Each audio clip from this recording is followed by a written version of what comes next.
Huge week. My God, man. I thought last week was crazy with the assassination attempt. Now we have a potentially actually dead president. Um, Yeah, the what a rumors are whirlwind. he's dead now. Nobody's seen the guy in 5 days. Um, I guess might as well start there. So I guess it was yesterday or middle of the afternoon. Biden released a statement, and I only saw it on Twitter, um, of him stepping down. And there's I saw that. so many question marks going around about this thing. There's so much murkiness around it about the signature looking weird. Why wasn't it on presidential letterhead? We pretty much know that the guy's not writing his own tweets, like he hasn't been. Yeah. It's like a 20-year-old staffer chick that's taken over his account.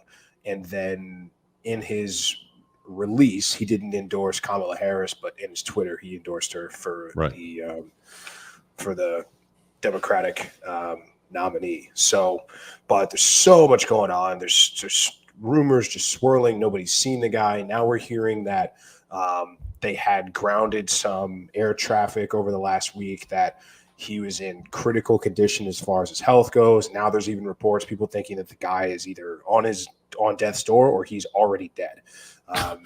This is unprecedented. This is a guy who is the leader of the free world, the president of the United States of America. And we haven't seen him on video. He has not made a live statement. There's no presser. It's some tweets. People are even speculating that he probably doesn't even know that any of this is going on. So it's an absolute disaster, and it's absolute circus over here in the political world. And I, for one, I hate politics. I hate talking about it, but it's just one of those things that is so ingrained in our day to day that you have to stay up and up on sort of what's going on. So, have you ever listened to now, like one of those political conversations on a space on Twitter X? No, I've stayed far away from them if I can help it. I tried to tune in the other day because I saw this in the title that you put in there. Biden steps down. So okay, let's see what the people are saying on the free speech platform, and they're just speculating in every possible area. Everybody, and you can't see them because it's just voices, but everybody's speaking is very high pitched, low T, like soy sounding voices. It's not a pleasant room to be in. Like, when you get a phone call from somebody to talk to them, you can tell they're like what they look like. You know what I mean? Like, they probably can't bench 3 plates. Like, they've never squatted anything heavier than their own body weight, like this sort of stuff. It's a very difficult place to be, and I don't like being there either. So I get exactly what you're saying. But that would be hilarious if this guy's kicked the bucket a couple of days after that press release.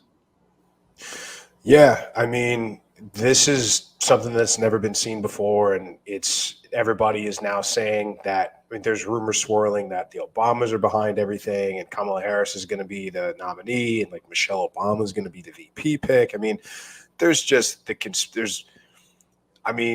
I don't like to use the word announcement conspiracy. from RFK. He made a big announcement yesterday. No, that I haven't seen. So I thought nothing that I saw that popped up. I think he just was critical. I think he was critical of the idea that they're just going to put Kamala Harris as the new nominee. Basically, what they've essentially done, what the Dems have essentially done, is they've robbed the general public of voting for their own Democratic nominee. Everybody that voted for Biden, they basically gave them a big one of these and said, actually, it's not going to be him anymore. Everything stinks again, as usual, when it comes to this sort of stuff. So, and I think you can see this is really a dirty game.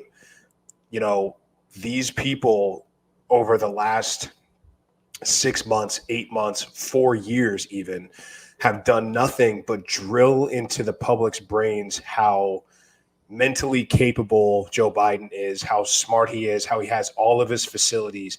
And then all of a sudden, 2 weeks ago, he was fine. 2 weeks ago, he was perfectly fit to serve as president. He's perfectly fit to run for re-election.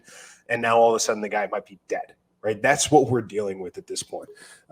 So I think that's what the call out was by RFK, saying, listen, you've robbed the American people of their right to put their own candidate in the election because you basically turned the primary into a paper president, a paper candidate, essentially, so to speak. And there's people that are saying, well, yeah, okay, how is this democracy if my vote doesn't count and you essentially just get to pick and pluck whoever you want to be in there?